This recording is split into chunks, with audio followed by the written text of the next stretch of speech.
유튜브 박보살 4편입니다. 서론 없이 바로 시작할게요. 오늘은 울 아버지 등장. 울 아빠는 범상치 않은 분이세요. 머리도 비상하시고 리더십도 있으시죠.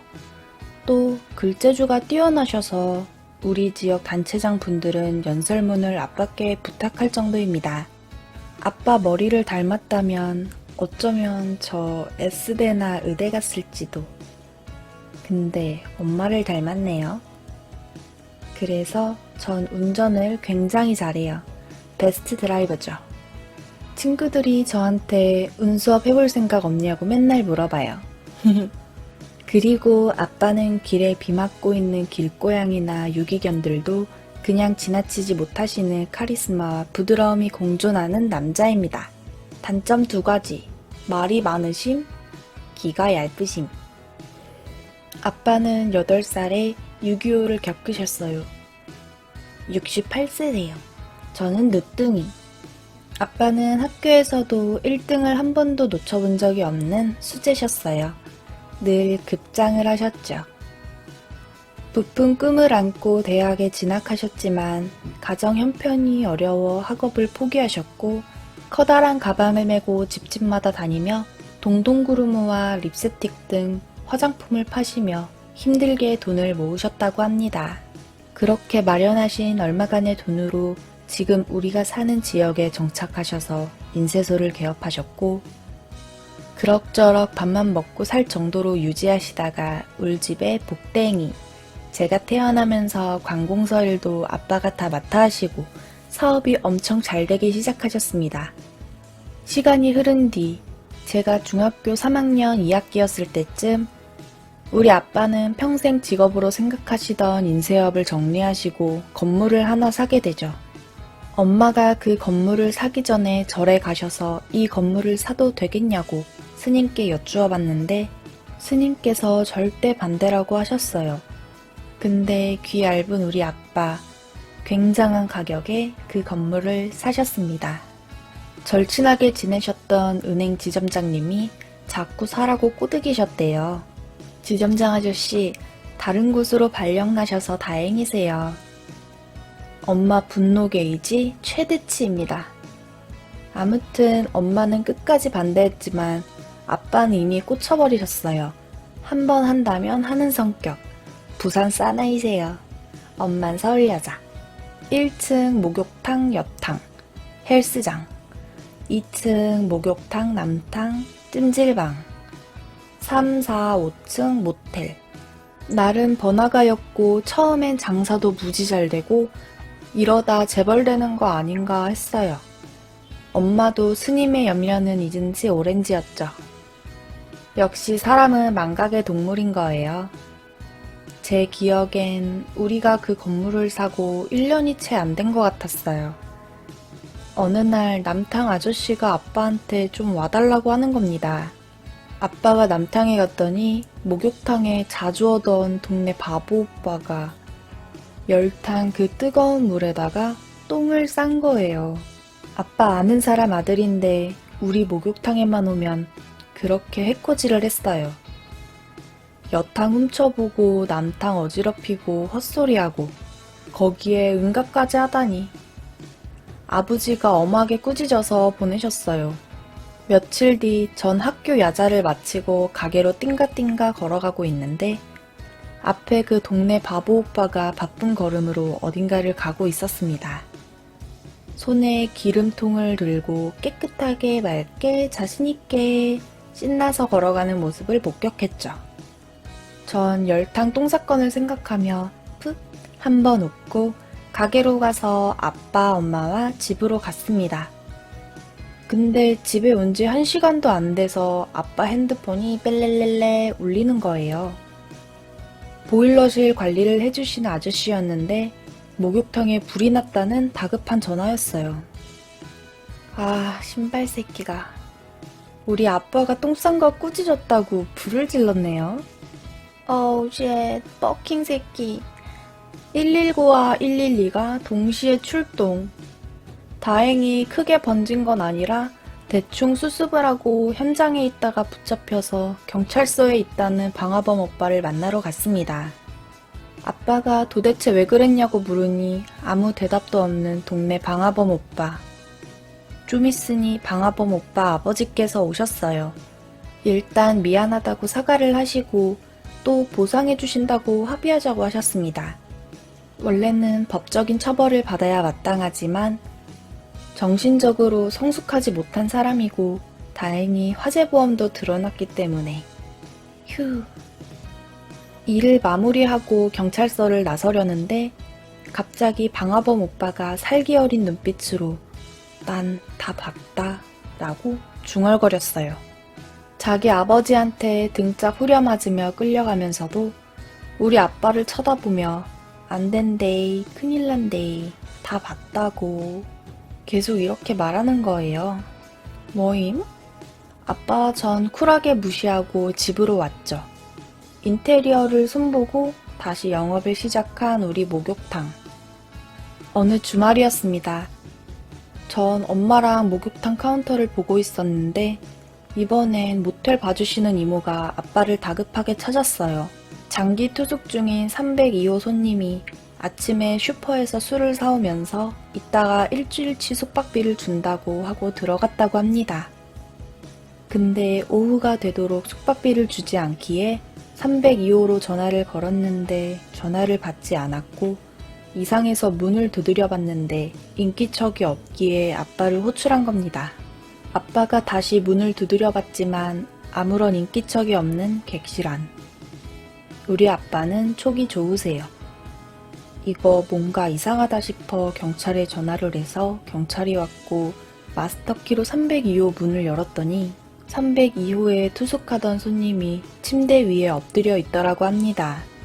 방 안엔 온통 술병들이 널브러져 있어 순간 아빠는 손님이 술에 취해 잠이 들었나 생각했고 누워있는 모양새도 꼭 자는 것 같아서 깨우려고 다가가셨습니다. 손님, 일어나 보세요 라고 말하며 그 손님의 어깨를 흔들었는데 그 촉감이 사람의 살이 아니라 나무 등걸처럼 딱딱한 게 아, 죽었구나 라는 느낌이 왔다고 하셨어요. 그랬습니다. 302호 손님은 죽어 있었어요. 경찰이 조사를 한 결과 타살의 흔적이 없고 자살도 아니라고 했어요. 경찰관 아저씨 한 분이 119를 불렀고 그렇게 302호 손님은 돌연사로 판명이 나서 병원 영안실로 옮겨졌습니다. 엄마는 그때 스님 말을 들었어야 했다며 그때서야 후회를 하셨고 아빤 아무 말 없이 막걸리 한 병, 그리고 초와 향을 사오셔서 좋은 데 가시라고 오랫동안 초와 향을 피워 드시고 막걸리를 따라 놓으셨어요. 그리고 몇 달이 흘렀습니다. 사람이 죽었다는 소문이 나서 손님이 줄긴 했지만 아빠의 인맥과 단골 손님들이 계셔서 운영이 어렵지는 않았습니다.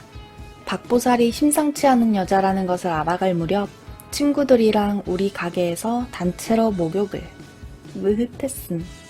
본격적으로 때를 밀어보려는데 박보살이 난 다 했어. 너네도 얼른 나와. 이러는 거예요. 흥 깨는 데는 뭐 있는 박보살님.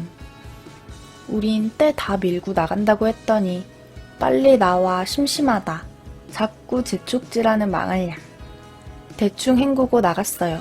실컷 불린 뒤에 안 밀었더니 수건이 닿을 때마다 후두둑 떨어지는 국수 같은 것들. 헤헤, 저 좀 더러움? 아빠가 고등학교 친구들 처음 놀러 온 건데 맛있는 거 사준다고 하셔서 아빠 엄마 차에 나눠 타고 우린 바베큐를 먹으러 갔습니다. 전 엄마 차에, 그리고 박보살은 아빠 차에 탔는데 식당에 도착한 후에 아빠 표정이 계속 안 좋으신 겁니다. 친구들을 데려다주고 집으로 와서 아빠가 저한테 물으셨어요. 네 친구 땡땡이 귀신 보냐? 눈이 땡그레져서 제가 되물었죠. 아, 걔 그때 내가 말했잖아. 꿈 잘 맞는다고. 왜? 걔 귀신 보나? 아니, 그냥 뭘 아는 것처럼 묻길래. 뭐라 하던데? 식당으로 가고 있는데 차 안에서 땡땡이가 됐뜸. 양밥 하셨어요? 라고 묻길래 양밥이 뭔데? 그거 막걸리랑 한 거? 했잖아. 했으면 됐지 뭐. 그리고 땡땡이도 안다. 울 가게에서 사람 죽은 거.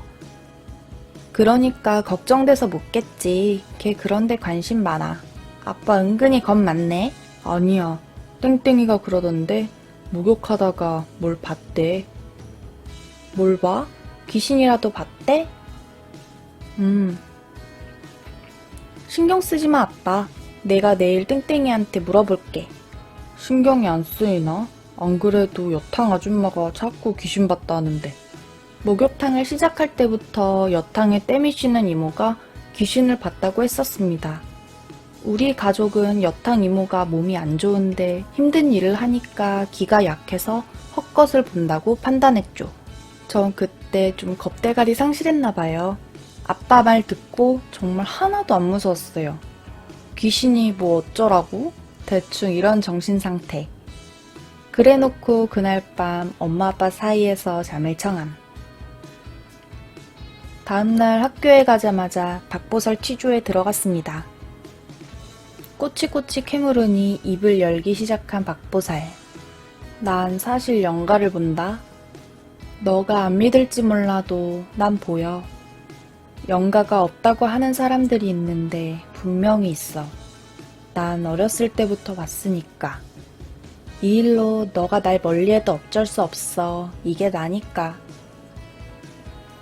뭐 대충 이런 이야기였던 걸로 기억합니다. 그런 걸로 너랑 멀어질 일 없으니까 묻는 말에나 쳐 대답해 줄래? 저 성격 좀 급해요. 빨리 아빠한테 별거 아니라는 문자를 해주고 싶었거든요. 효녀 하청이입니다. 박보살 말을 쭉 정리해 보겠습니다. 어제 우리 온탕에서 때 불리고 있을 때 어떤 여자가 냉탕에 계속 앉아 있는 거라.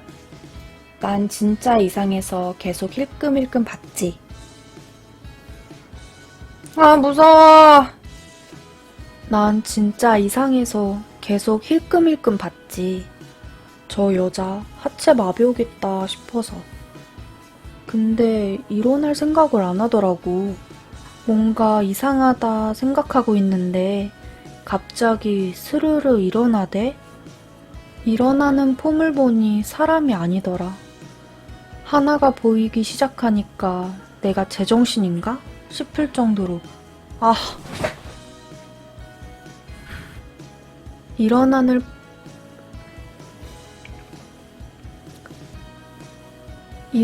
폼을 보니 사람이 아니더라.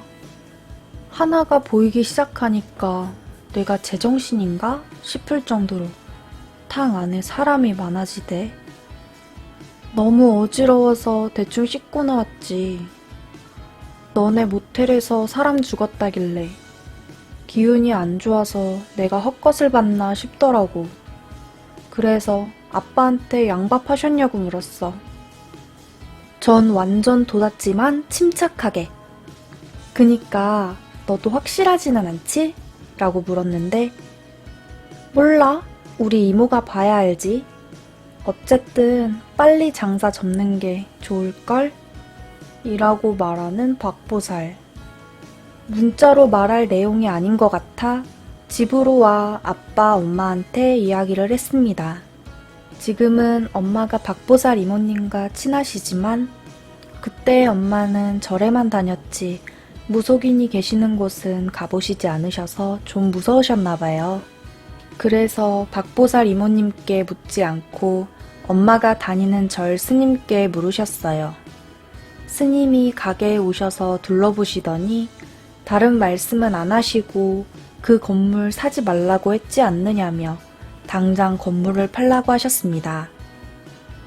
부동산에 건물을 내놓았는데 그렇게 큰 건물이 잘 거래될 리가 없고 또 사람이 죽어나간 건물을 사려는 사람이 어디 있겠어요. 세월아 내월아 시간만 자꾸 흘러갔어요. 그러다 또 일이 터졌습니다. 이번에도 302호. 이번엔 여자 손님이 투숙했는데 다음날 퇴실 시간이 되어서도 나오지 않자 여간 이모가 계속 문을 두드렸고 혹시나 나가는 걸 못 봤나 싶어서 문고리를 돌려봤다고 합니다.